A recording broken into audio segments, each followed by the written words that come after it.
Saúdos, benvidos. Hoxe con David González imos falar desa relación que mantén o Concello de Barbadás, en concreto San Lorenzo de Piñor, con Carmen Martín Gaite. Benvido, David. Benvido.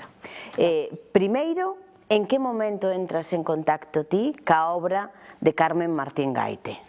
Bueno, a obra de Carmen Martín Gaite para min foi unha descoberta como lector cando era adolescente. Nos anos 90 salía Caperucita en Manhattan e, bueno, foi un libro que penso que marcou unha xeración, polo menos a min. E comecei a ler todas as novelas que sacaba, despois descubrín que era ensaísta, etc. Pero, en realidade, o meu interese na súa figura comezou cando morreu, porque no ano 2000, nun artigo de La Región, había salira un recorte indicando os orixes galegos, ourensás, en concreto, da súa nai e da familia da súa nai. Entón, claro, cando vin que había referencias a unha zona da que eu estaba tan preto, pois comecei a interesarme moito máis e a investigar sobre esa relación. E dai, pois, xurdiu o meu interese xa personal na súa figura. Interese persoal que logo trascendeu ao profesional, porque xa son moitas as obras que reflicten esa preocupación, ese querer saber un pouco máis, non?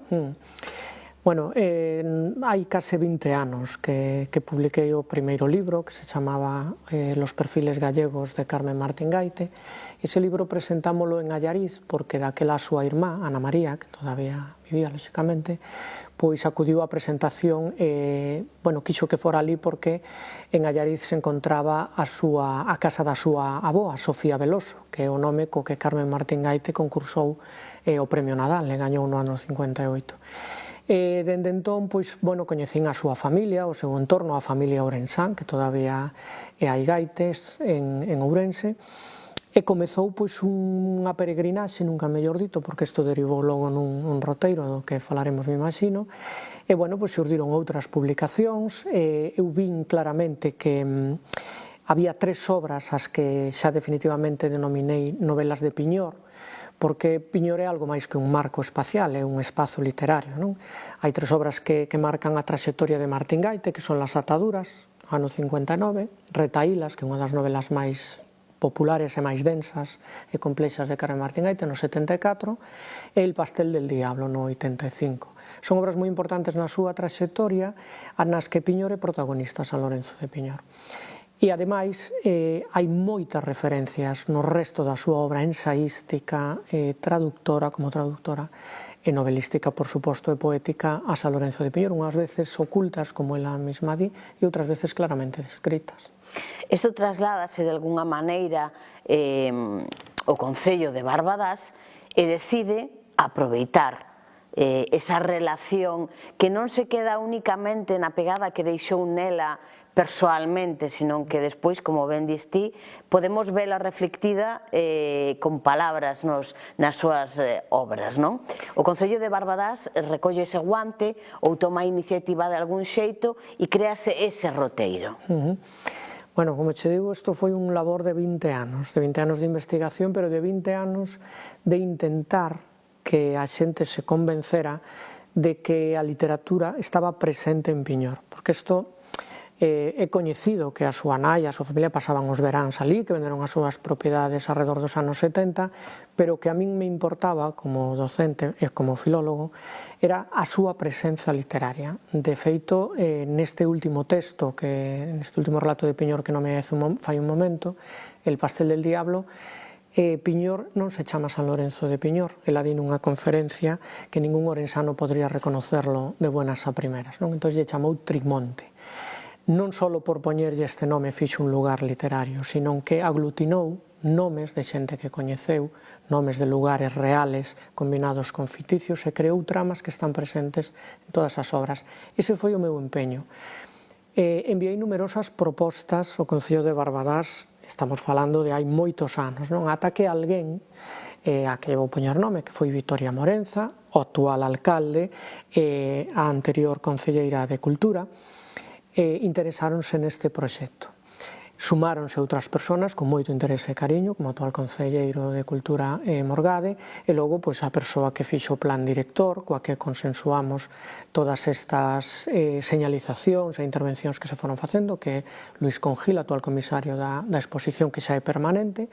Entón, bueno, a raíz de todas estas actuacións fíxose, digamos, máis popular a presenza de Carmen Martín Gaite en Piñor, insisto, a presenza literaria, porque a presenza humana é sobradamente coñecida. Esa presenza humana da que falas é algo que se mantén vivo na memoria dos veciños?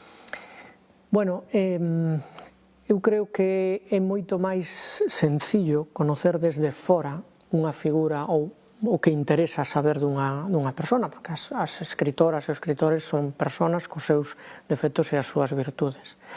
Pero, bueno, considero que ser profeta na terra dun, e non falo ora de min, nin sequera de Carmen Martín Gaite, senón de asumir como propias algunhas cousas que dende fora se ven con moita maior claridade, é moi difícil, é moi complicado, porque a familia de Martín Gaite, a máis de ser ilustres catedráticos do Instituto de Ourense, como tamén estudei, porque a súa familia tamén ten un interés histórico e filolóxico, tamén eran veciños, e tamén tiñan as súas, me imagino, os seus problemas, as súas diferenzas, non? Pero máis alá deso, eu creo que o tempo, que por eso me interesou a parte literaria, porque o tempo fai universal o que nalgún tempo se considerou meramente un aspecto local. Hombre, cando Cervantes, se me vale a comparación, escribiu o Quixote e falou dun lugar da Mancha, ese lugar da Mancha ni sequera estaba nomeado, non? E Cervantes está por todas partes. Pois hai máis referencias incluso a Piñor en Carmen Martín Gaite que en Cervantes referencias locais que logo se fixeron universais, non? Esta é a grandeza da literatura, máis alá das diferencias, que non sei se as houbo, pero que me imagino que sí, entre outras cousas porque as propiedades de Piñor se venderon alrededor dos anos 70, un pouco antes, alrededor dos anos 65, no ano que se empeza a escribir retaílas, porque, bueno, daquela construíron en Piñor o hospital, o actual hospital, que entonces era un sanatorio para tuberculosos, non? E, bueno, pois a xente tivo certo recelo a manter ali moitas das súas propiedades cando eran de veraneo, como era o caso dos Gaite. Pero estamos falando de outras épocas que nada impediron que quedara a infancia de Carmen Martín Gaite idealizada e a xente daquel momento, bueno, pois posta na literatura, no mapa literario para sempre.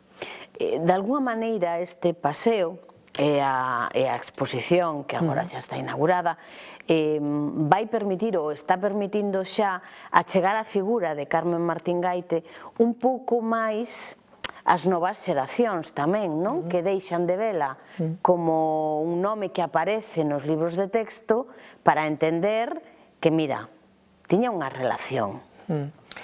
Bueno, eu sempre digo que a xeración dos 50, que pertence Carmen Martín Gaite, Ana María Matute, poetas como Ángel González, Caballero Bonal, etc., é unha xeración moi coñecida, pero moi pouco lida. É dicir, moi descoñecida literariamente, porque é unha xeración que aportou, a máis da poética, da narrativa, que introduciu naquel momento, no momento da posguerra, obras que aquí non se lían e as verteu no noso idioma. E iso é un valor importante. Carmen Martín Gaite nesto ten unha importancia, pero descomunal, con respecto á súa xeración. Entonces, o feito de establecer un itinerario que permita non só localizar e ler citas que están nas súas obras sobre San Lorenzo de Piñor, sino que permita explicar toda a obra de Carmen Martín Gaite. Eso pódese facer desde Piñor, e non hai moitos autores que permitan facer eso, non? Falar de algo que é local e estendelo ao universal, porque dende o léxico que utiliza o galego de Ourense, moitas palabras vertidas pola súa etimoloxía, que logo utiliza na traducción de obras que está facendo nese momento. É dicir, é unha labor moi complexa que eu explico nos libros, porque claro, non é só facer as referencias. Entón, permítenos explicar o conxunto da xeración, o conxunto da obra e as relacións personais que se establecen, os vínculos personais que se establecen entre un texto e un autor. E iso chega ao lector de moi distintas maneiras. O que viviu eso é capaz de lelo dunha maneira, os que non o vivimos vémolo de outra maneira, pero ese achegar os puntos de vista é, digamos, a función máis pragmática que ten a literatura. E iso consigo moi ben Carmen Martín Gaite. Por iso, quizáis, é unha figura tan popular. A chegala á xuventude, bueno, farían falta, porque Martín Gaite é un clásico xa, te conta que o ano 25 cumpliría 100 anos, entón, xa son autores clásicos. Entón, a lectura que eu fixen de Caperucita en Manhattan, por exemplo, pois no ano 90, non pode ser a mesma que pode facer un adolescente no ano 2026. Pero, sin embargo... Se non me equivoco, hai pouco eu vin unha edición en banda deseñada de Caperucita en Manhattan. Por certo, recomendo, moi recomendable, porque está moi ben recollido o espírito desa obra. Cando digo espírito, refiérome a linguaxe que utiliza Martín Gaite, están moi ben precisados os personaxes e os debuxos, e é unha maneira, fíxose unha obra de teatro, é outra maneira, eu mesmo fixen guías de lectura, varias, en distintas épocas, eu mesmo vexo a maneira de dirixirme para os lectores para que lean esa obra, é diferente. Percorrín o Nova York de Carmen Martín Gaite e aí é resultado unha das últimas publicacións que é totalmente diferente ás primeiras, claro, porque unha vez que visitas os lugares, efectivamente ves que as descripcións e as caracterizacións de personaxes de Martín Gaite teñen outra perspectiva. E cando eu explico, non en clase, porque en clase sí que non me dá moito pé a falar de Carmen Martín Gaite, pero algunhas veces que me convidan a dar charlas ou a clubs de lectura, sempre explico, no roteiro tamén, que, por exemplo, o personaxe máis conocido de Carmen Martín Gaite, que é Sarah Allen e Miss Lunatic, que é unha mezcla da nai e da filla do que foi Marta Sánchez Martín e Carmen Martín Gaite, ten orixe nun personaxe dos relatos de Piñor, que é a bruxa Balbina. E se un colle esas dúas descripcións e as vai comparando, daste conta de que a bruxa Balbina é esa Miss Lunatic cando levanta o seu brazo dereito coa antorcha que simboliza a liberdade. É un mundo moi curioso, o de Carmen Martín Gaite, moi particular, moi singular, que a distanciou con diferencia da xeración dos 50 a partir dos anos xa do decenio dos 70, e que a fixo, eu creo que, parte da súa imaxe, coa súa boina, a súa melena blanca, a súa particular forma de hablar, de falar, de recitar, creo que a fixo moi diferente. Todo isto, bueno, pues intentamos deixalo claro nese paseo, porque vas vendo como as palabras configuran os sonidos que escoitas, que son moi parecidos no silencio do roteiro da mañá, as miradas, as distintas casas, as súas localizacións, e iso acompañado coas lecturas e as explicacións, pois resulta algo a nivel personal moi gratificante. David, un placer falar contigo de literatura e sobre todo de Carmen Martín Gaite, e agardo que esta entrevista sirva tamén un pouquiño para poñer esa semente en quen todavía non se achegou a facer este roteiro, este paseo, e se animen a desfrutalo. Bueno, levamos 7 edicións, co Concello, co CAFI, con rapaces do colexio, etc. Pechamos un ciclo este xuño co roteiros tal como os entendíamos, porque foronse facendo distintas intervencións, últimamente coa colaboración tamén da Xunta de Galicia, e agora está sinalizado, podese facer de maneira individual. Agardamos facer outro tipo de actividades para que, xa con ese roteiro deseñado, cada un se poida chegar conmigo ou sen min da maneira que desexe. Un placer, moitísimas grazas por achegarte hoxe ata aquí. Gracias a vos. A todos vostedes tamén, como sempre, moitísimas grazas por estar aí un día máis.